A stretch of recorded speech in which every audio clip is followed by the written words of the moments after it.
Hello अस्सलाम वालेकुम students, welcome back to my channel. तो आज हम अपना न्यू चैप्टर स्टार्ट करने वाले हैं जो है चैप्टर नंबर 4 और इसके अंदर हम सीखेंगे कि ट्रायल बैलेंस कैसे बनता है, जर्नल लेजर कैसे होती है, उसके अंदर पोस्टिंग, हमारी ट्रांजैक्शंस की एंट्रीज की कैसे पोस्टिंग करते हैं हम लोग और क्या क्या होता है सब, और जर्नल में और जर्नल लेजर मतलब टी अकाउंट के अंदर क्या डिफरेंस है, ये सब हम आज आपसे डिस्कस करने वाले हैं। तो मैंने यहाँ पे अपना आप लोगों को डिफरेंसेस फर्स्ट जो है अटैच कर दिए हैं, आप यहाँ से रीड आउट कर सकते हैं डिफरेंसेस।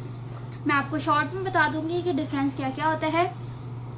जर्नल के अंदर हमें जो है ट्रांजेक्शन दी हुई होती हैं, उससे हमें एंट्रीज क्रिएट करनी होती हैं। और जैसे कि जर्नल लेजर में ये होता है कि जर्नल लेजर के अंदर आपको एंट्रीज बना के दी हुई होती हैं, आपको अपना टी अकाउंट क्रिएट करना होता है। उसके बाद आपको टी अकाउंट से देख के जो है ट्रायल बैलेंस बनाना होता है। वो हम आप आगे डिस्कस करेंगे कि हम कैसे ये काम सारा करेंगे। उसके बाद हमारा एक और इसके अंदर डिफरेंस है कि जर्नल के अंदर हमें जो है जो हम जर्नल के अंदर हम रिकॉर्ड करते हैं चीज़ें, उस काम को उस रिकॉर्ड को करने को हम जर्नलाइजिंग कहते हैं।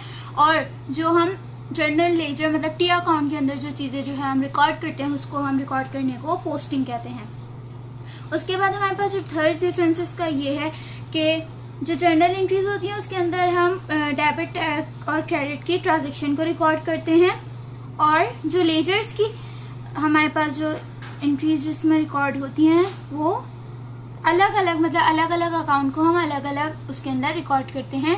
मतलब कैश का अकाउंट अलग बनेगा, कैपिटल का अकाउंट अलग बनेगा, ऐसे करके हम अलग अलग रिकॉर्ड करते हैं चीज़ें। देन एक और इसके अंदर मेजर डिफरेंस है कि हम लोग जो है जर्नल का टोटल नहीं करते, पर हम लेजर के हर उसका जो है टोटल करते हैं। मतलब हर अकाउंट का हम टोटल करते हैं, फिर उसको ट्रायल बैलेंस के अंदर जो है रिकॉर्ड करते हैं। उसके बाद हमारे पास इसका जो है एक और हमारे पास एक डिफरेंस है जो है जैसे a journal entry is generally accompanied by narration. हमें जर्नल एंट्रीज के अंदर नरेशन देनी लाजमी होती है, क्योंकि हमें बताना होता है कि हमने इसके अंदर क्या वर्क किया है। और जर्नल लेजर के अंदर हम कोई नरेशन नहीं देनी होती, वो हम बगैर नरेशन के भी काम कर सकते हैं। सही, तो मुझे उम्मीद है कि आप लोगों को इसके डिफरेंसेस समझ आए होंगे। तो अब हम आगे जो है अपना फर्स्ट क्वेश्चन देखते हैं कि फर्स्ट क्वेश्चन हमारे पास क्या है। यहाँ पे जो हमारा क्वेश्चन है वो जर्नल के फॉर्म के अंदर हमें दिया हुआ है। जर्नल हमारे पास बनी हुई है, उससे हमें अपना लिखा हुआ है नीचे रिक्वायर्ड के अंदर post the above journal entries to the ledger T account. मतलब हमें टी अकाउंट के अंदर इसको जो है अपनी टी अकाउंट इसको देखते हुए बनाना है। उसके बाद हमें ट्रायल बैलेंस के अंदर बैलेंस करने हैं अपने अकाउंट्स को। देन हमारा क्वेश्चन कंप्लीट हो जाएगा। अब हमें क्या करना है, फर्स्ट आपको अपने क्वेश्चन की ऐसे ही प्रेजेंटेशन देनी है। इसको टी अकाउंट इसलिए कहा जाता है क्योंकि ये टी शेप का होता है, लाइक दैट। एंड इसका एक जो है क्रेडिट साइड होता है और एक जो है डेबिट साइड होता है। जैसे कि यहाँ पे मैंने लिखा हुआ है CR और यहाँ पे लिखा हुआ है DR, मतलब ये डेबिट साइड है और ये क्रेडिट साइड है।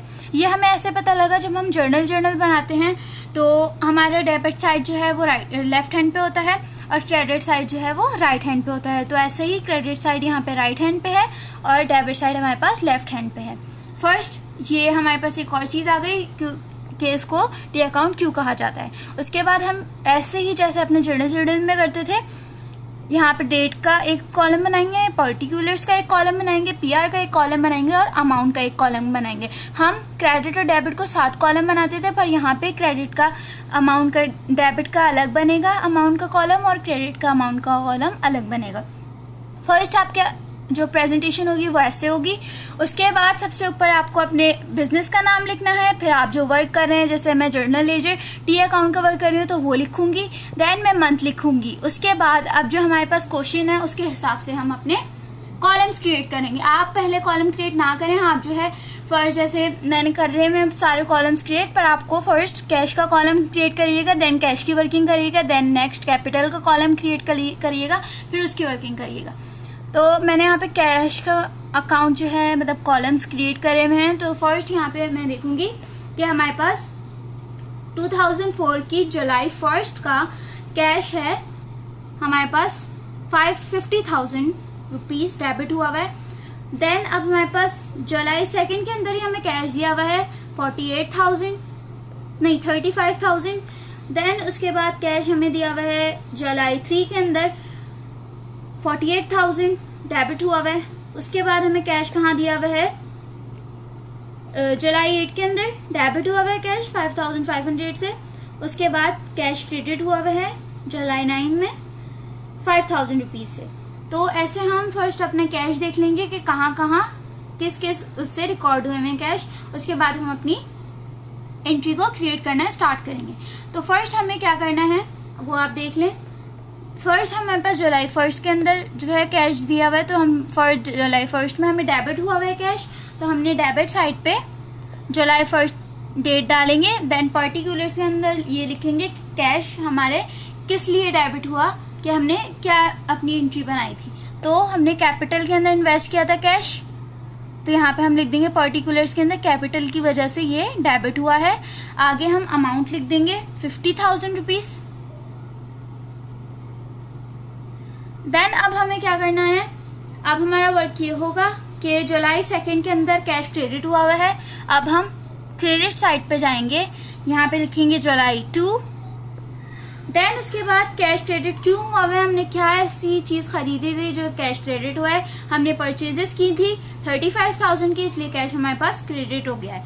तो यहाँ पे हम लिख देंगे परचेजेस, पर्टिकुलर्स में हमें वजह यहाँ पे लिख देंगे कि हमने परचेजेस की थी, इस वजह से हमारा कैश क्रेडिट हुआ है। और अमाउंट यहाँ पे लिख देंगे 35,000। पर्टिकुलर पीआर का कॉलम हम ऐसे ही छोड़ देंगे क्योंकि हमें कोई नंबर वगैरह नहीं दिया हुआ। देन अब जो हमारे पास नेक्स्ट कैश जो है हमें जुलाई 3 के अंदर डेबिट हुआ हुआ नजर आ रहा है, तो अब इसकी वजह है कि हमने सेल्स की थी, तो हम डेबिट साइड पे जाएंगे, यहाँ पे लिखेंगे जुलाई 3। देन अब यहाँ पे डेबिट हुआ है, किस वजह से सेल्स की थी, तो यहाँ पे सेल्स लिख के अमाउंट की जगह पे अमाउंट लिख देंगे 48,000। उसके बाद अब हमारे पास कैश कहाँ पे मेंशन किया हुआ है, जुलाई 8 के अंदर डेबिट हुआ हुआ है, तो डेबिट साइड पे हम 8 लिखेंगे, डेट डालेंगे। देन उसके बाद हम यहाँ पे लिखेंगे कि क्यों हमारे पास जो है कैश डेबिट हुआ हुआ है, क्योंकि हमें अकाउंट रिसीवेबल करना है, तो यहाँ पे हम लिख देंगे अकाउंट रिसीवेबल, इस वजह से हमारे पास कैश डेबिट हुआ है। अमाउंट हमें दिया हुआ है 5,500 रुपीज। देन अब हमारे पास लास्ट कैश हमारे पास मेंशन हुआ है जुलाई 9 के अंदर क्रेडिट साइड पे, तो यहाँ पे लिख देंगे क्रेडिट साइड पे 9th डेट डालेंगे। देन उसके बाद हम 5,000 रुपीज से कैश क्रेडिट कर देंगे, और यहाँ पे वजह भी लिखी हुई है सैलरी एक्सपेंस, तो यहाँ पे लिख देंगे सैलरी एक्सपेंस पर्टिकुलर्स के अंदर, और आगे हम अमाउंट लिख देंगे 5,000 रुपीज। उसके बाद हम टोटल करेंगे इन कॉलम्स का, तो टोटल हमारे पास आ रहा है 63,500, और इधर का हमारे पास टोटल आ रहा है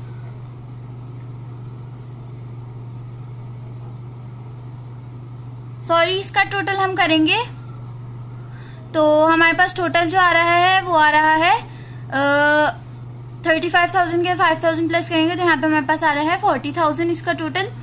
और इसका टोटल जो आ रहा है वो हमारे पास आ रहा है 1,03,500। तो हम यहाँ पे टोटल करके लिख देंगे 1,03,500, जबकि हमारे पास यहाँ का टोटल आ रहा है 40,000।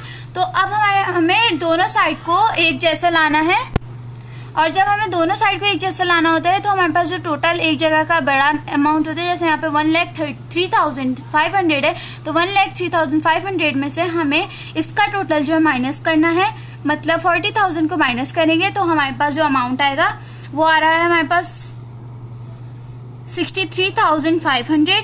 तो 63,500 को हम इधर लिखेंगे कि हमें इतना अमाउंट प्लस करेंगे तो हमारे पास 1,03,500 आ जाएगा। हमें दोनों साइड को बराबर करना है, इस वजह से हमने ये काम किया है। अभी ये दोनों साइड बराबर हो गई, और जो ये अमाउंट हमने एक्स्ट्रा प्लस करा है इस अमाउंट को हम नाम देते हैं बैलेंस सीडी, मतलब इसको बैलेंस कैरेट डाउन भी कहते हैं।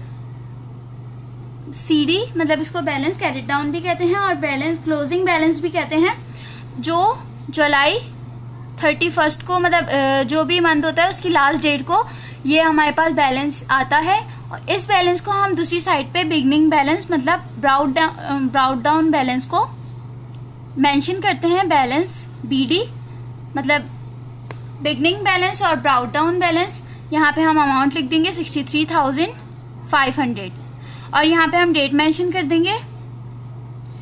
जैसे जुलाई यहाँ पे हुआ था, अब नेक्स्ट मंथ जो है यही अमाउंट से हमारा अपना नया स्टार्ट होगा हमारे पास। तो जुलाई के बाद हमारे पास आता है अगस्त, तो अगस्त 1 से ये अमाउंट से हमारा स्टार्ट होगा। तो मुझे उम्मीद है कि आप लोगों को ये समझ आया होगा। तो अभी मैं फिर नेक्स्ट जो है अपना अकाउंट क्रिएट करती हूँ। अभी नेक्स्ट जो हमारे पास अकाउंट है वो है कैपिटल अकाउंट, और कैपिटल यहाँ पे हमें सिर्फ एक जगह पे जो है मेंशन किया हुआ है जुलाई 1 के अंदर, और वो भी क्रेडिट हुआ हुआ है। तो हम क्रेडिट साइड पे जाएंगे, फर्स्ट डेट मेंशन करेंगे और कैपिटल किस वजह से जो है हमारे पास कैश की वजह से हमारे पास क्रेडिट हो गया है। और यहाँ पे अमाउंट है हमारे पास 50,000 रुपीज, जबकि ये साइड हमारा खाली है। तो यहाँ पे हमें बराबर करने के लिए यही अमाउंट अगेन चाहिए। तो मैंने जैसे कि अभी आपको बताया कि जब हमें अमाउंट जो है चाहिए होता है तो इस अमाउंट के अंदर से जो हमारा टोटल आ रहा होता है उसको हम माइनस कर देते हैं, पर यहाँ पे हमारे पास कोई टोटल नहीं आ रहा, मतलब 50,000 ही हमें इस साइड पे भी ऐड करने हैं। और हम यहाँ पे 50,000 ऐड करेंगे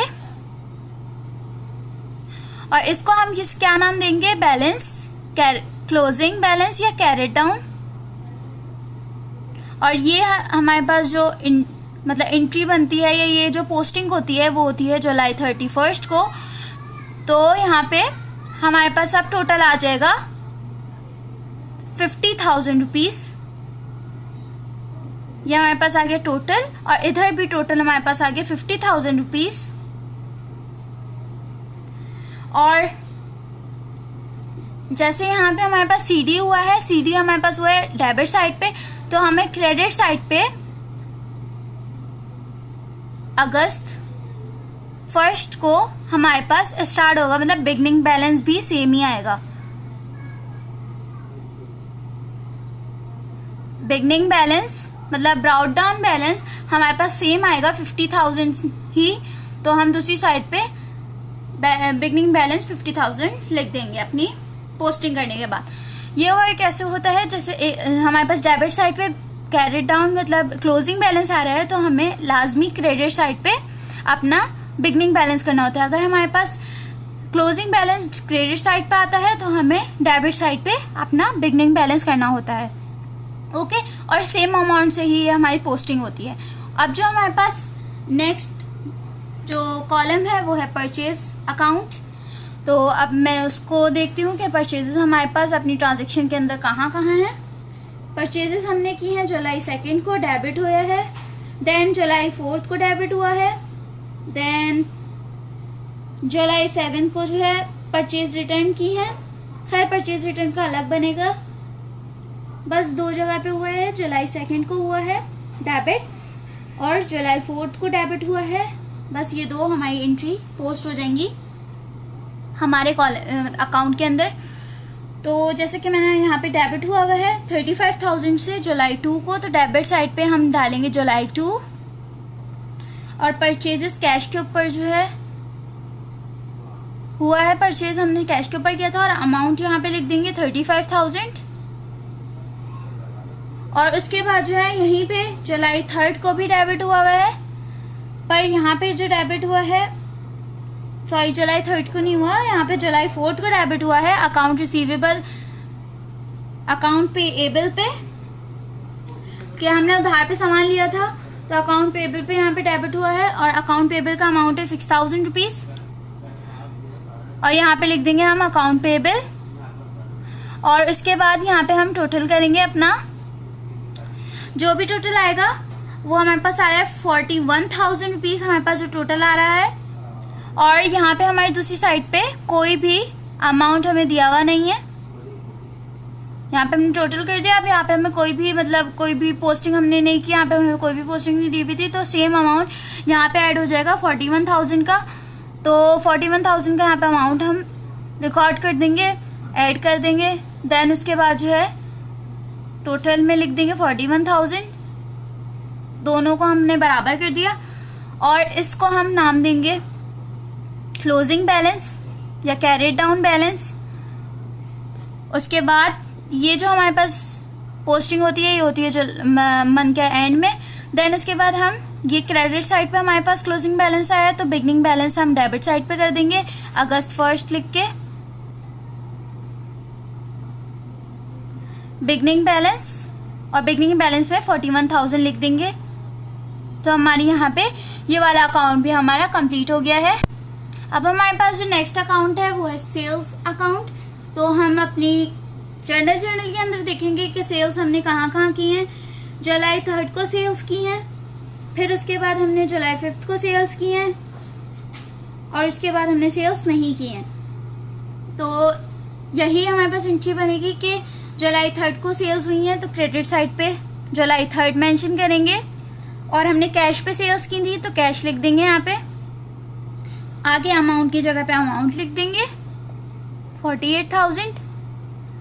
अब जो हमारे पास नेक्स्ट है वो हमने सेल्स की थी अकाउंट पे मतलब उधार पे सेल्स की थी तो अकाउंट रिसीवेबल लिख देंगे पर्टिकुलर्स की जगह, अमाउंट लिख देंगे, डेट लिख देंगे। डेट हमें दी हुई है यहाँ पे 5 जुलाई 5 और यहाँ पे अमाउंट हमें दिया हुआ है 7,200। इसको हम टोटल करेंगे तो हमारे पास अमाउंट आ रहा है 55,200। ये हमारे पास टोटल अमाउंट आ रहा है और इधर हमारे पास कोई पोस्टिंग नहीं हुई तो सेम अमाउंट हम यहाँ पे क्लोजिंग बैलेंस की जगह पे पुट कर देंगे, पोस्ट कर देंगे 55,200 यहाँ पे पोस्ट कर दिया। अब इसका टोटल भी हमारे पास 55,200 आ रहा है और इस वाले अमाउंट को हम कहते हैं बैलेंस सीडी मतलब क्लोजिंग बैलेंस और ये हमारे पास पोस्ट होता है मंथ के लास्ट में। जैसे यहाँ पे डेबिट साइड पे क्लोजिंग बैलेंस आ रहा है तो यहाँ पे हम बिगनिंग बैलेंस अपना क्रेडिट साइड पे लिख देंगे 55,200 अगले मंथ के स्टार्ट में मतलब अगस्त 1 को और ये हमारे पास अपना अकाउंट कंप्लीट हो गया है। अब हमारे पास जो नेक्स्ट अकाउंट बना है वो है अकाउंट पेबल का।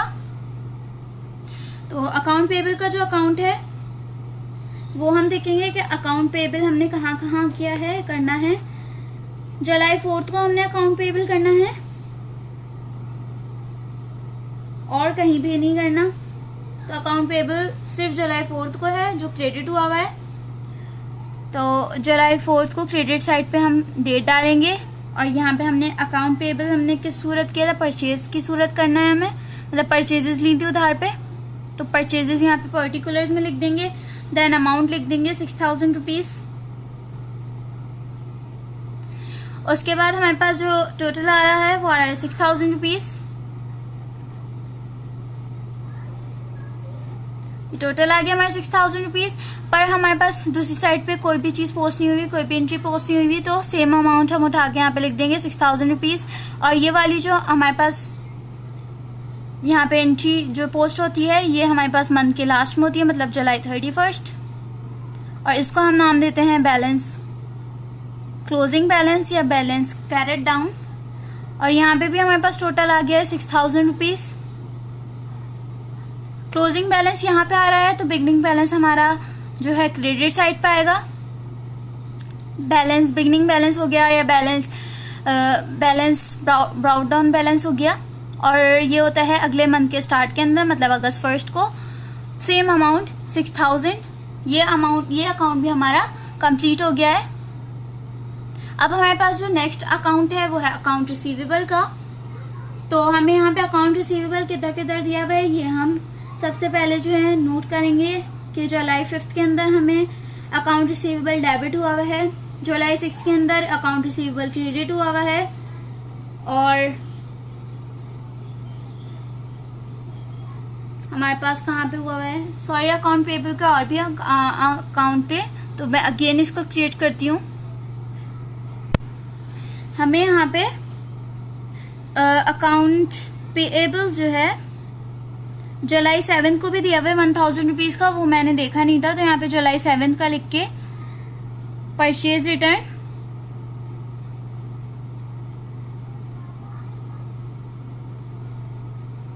परचेज रिटर्न के नेम पे हमें 1000 रुपीज़ अकाउंट पेबल करना था। और यहाँ पे हमारे पास 6000 नहीं आ रहा बैलेंस, यहाँ पे हमारे पास 5000 का बैलेंस आ रहा है,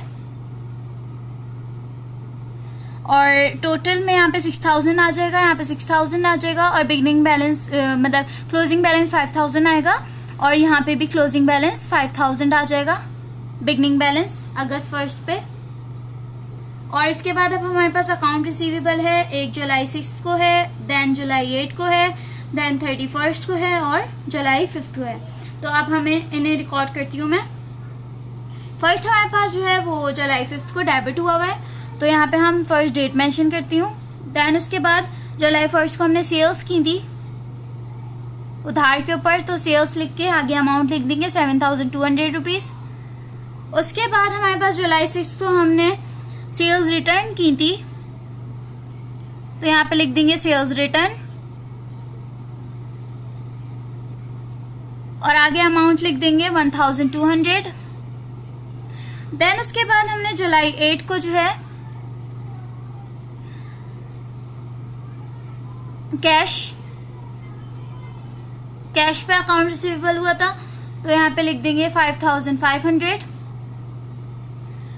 उसके बाद जो है हमारे पास जुलाई 31 को ये क्लोज हो गया है, क्लोजिंग बैलेंस आ जाएगा। फर्स्ट हम इन दोनों को जो है प्लस करेंगे, तो इधर वाला जो है कम आ रहा है और इधर 7200 ज़्यादा है, तो इधर हम फर्स्ट प्लस कर अपना जो है अकाउंट को जो है क्लोज कर देंगे साइड पे 7200 से। उसके बाद अब हम यहाँ पे 7200 में से इसका टोटल अमाउंट जो आ रहा है 1200 में प्लस करके 5500 जो प्लस करके आया है अमाउंट, उसके अंदर हम माइनस कर देंगे 7200 में से माइनस कर देंगे, तो हमारे पास 500 रुपीज़ जो है बाकी जो बचे हैं उसको हम क्लोजिंग बैलेंस के लिए लिख देंगे यहाँ पे। और क्लोजिंग बैलेंस हमारा मंथ के आखिर में होता है, और यहाँ पे अभी हमारे पास अब टोटल हो गया है 7200। ये लाजमी होता है कि आपके दोनों साइड के टोटल सेम आए अकाउंट के। उसके बाद अब हम यहाँ पे बिगनिंग बैलेंस मतलब balance brought down balance 500 rupees यहाँ पे भी आ जाएगा। जैसे यहाँ पे क्रेडिट साइड पे क्लोजिंग बैलेंस आया, तो यहाँ पे डेबिट साइड पे हम बिगनिंग बैलेंस लिख देंगे अगले मंथ के स्टार्ट में, मतलब अगस्त 1 को।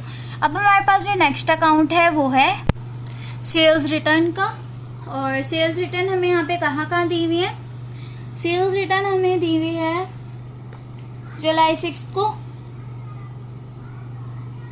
बस जुलाई 6 को हमें सेल्स रिटर्न दी हुई है, और सेल्स रिटर्न जो है डेबिट हुआ है, तो हम डेबिट साइड पे डेट मेंशन कर देते हैं जुलाई 6। और अकाउंट रिसीवेबल पार्टिकुलर्स के अंदर अकाउंट रिसीवेबल लिखेंगे, क्योंकि सेल्स रिटर्न जो है हमारे पास उधार पे हुई थी, तो यहाँ पे लिख देंगे अकाउंट रिसीवेबल, और आगे हम अमाउंट लिख देंगे 1200 रुपीज़। अब उसके बाद दूसरी साइड पे हमारे पास कोई भी बैलेंस, यहाँ पे कोई भी चीज़ पोस्ट नहीं हुई है, कोई भी एंट्री पोस्ट नहीं हुई है, तो यहाँ पे सीधा 1200 उठा के यहाँ पे लिख देंगे 1200, और यहाँ पे आ जाएगा हमारे पास बैलेंस CD मतलब क्लोजिंग बैलेंस मंथ के एंड में जुलाई 31, और यहाँ पे भी टोटल अब आ गया हमारे पास 1200, और इधर भी हमारे पास टोटल आ गया 1200। यहाँ पे क्रेडिट साइड पे हमारे पास क्लोजिंग बैलेंस आ रहा है, तो हम डेबिट साइड पे बिगनिंग बैलेंस लिख देंगे अगले मंथ के स्टार्ट में, मतलब अगस्त 1 में बैलेंस BD बिगनिंग बैलेंस अगस्त 1 को। ये भी अकाउंट हमारा कंप्लीट हो गया है। अब हमारे पास जो नेक्स्ट अकाउंट है वो है परचेज रिटर्न एंड अकाउंट। तो ये परचेज रिटर्न का जो अकाउंट है उसको हम कैसे क्रिएट करेंगे वो मैं दिखाती हूँ आपको। यहाँ पे हम परचेज रिटर्न, आप अपनी जर्नल के अंदर देखें कहाँ कहाँ आपको परचेज रिटर्न मेंशन किया हुआ है। परचेज रिटर्न आपको सिर्फ और सिर्फ जुलाई 7 के अंदर दिया हुआ है, जो कि हमारे पास क्रेडिट हुआ हुआ है। तो जुलाई 7 के अंदर हम क्रेडिट साइड पे जाएंगे, यहाँ पे डेट मेंशन करते हैं जुलाई 7, और अकाउंट परचेज रिटर्न हुआ हुआ है अकाउंट पेएबल पे, उधार पे। तो यहाँ पे हम फर्स्ट लिख देंगे अकाउंट पेएबल, देन अमाउंट में मेंशन करती हूँ यहाँ पे 1000 रुपीज, और इधर हमारे पास कोई पोस्टिंग नहीं हुई है तो 1000 रुपीज एज इट इज इधर लिखेंगे, और यहाँ का भी टोटल 1000 रुपीज आ जाएगा, और यहाँ का भी टोटल 1000 रुपीज आ जाएगा। और यहाँ पे जो अमाउंट हमारा एक्स्ट्रा है वहां पे हम लिख देंगे बैलेंस CD, मतलब क्लोजिंग बैलेंस है 1000 रुपीज, और ये हमारे पास जुलाई के एंड में आता है, मतलब मंथ के एंड में आता है, जो भी मंथ की आप पोस्टिंग कर रहे हैं। और जैसे यहाँ पे डेबिट साइड पे आया है क्लोजिंग बैलेंस, तो हमारे पास क्रेडिट साइड पे बिगनिंग बैलेंस आ जाएगा 1000 रुपीज बैलेंस BD अगले मंथ के स्टार्ट में अगस्त 1। अब जो हमारे पास नेक्स्ट एंड लास्ट अकाउंट बचा है वो है सैलरी एक्सपेंस का अकाउंट है। तो सैलरी एक्सपेंस हमें कहाँ कहाँ दी हुई है, जस्ट हमें जुलाई 9 के अंदर सैलरी एक्सपेंस दिया हुआ है और वो डेबिट हुआ हुआ है। तो डेबिट साइड पे हम जाएंगे, डेट मेंशन करते हैं जुलाई 9, देन उसके बाद कैश पे सैलरी एक्सपेंस हुआ था तो यहाँ पे कैश लिख देंगे, आगे अमाउंट लिख देंगे 5000 रुपीज,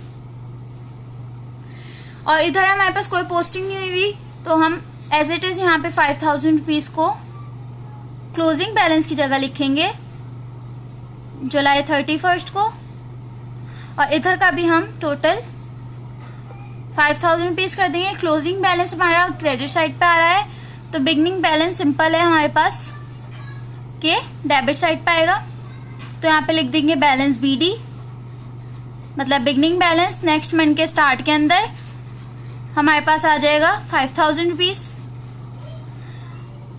और आप लोगों को इस बात का ख्याल रखना है कि आप लोग जो टोटल करें वो एक ही लाइन में करें, मतलब इसका टोटल यहाँ हो और इसका टोटल यहाँ हो, ऐसा नहीं होगा।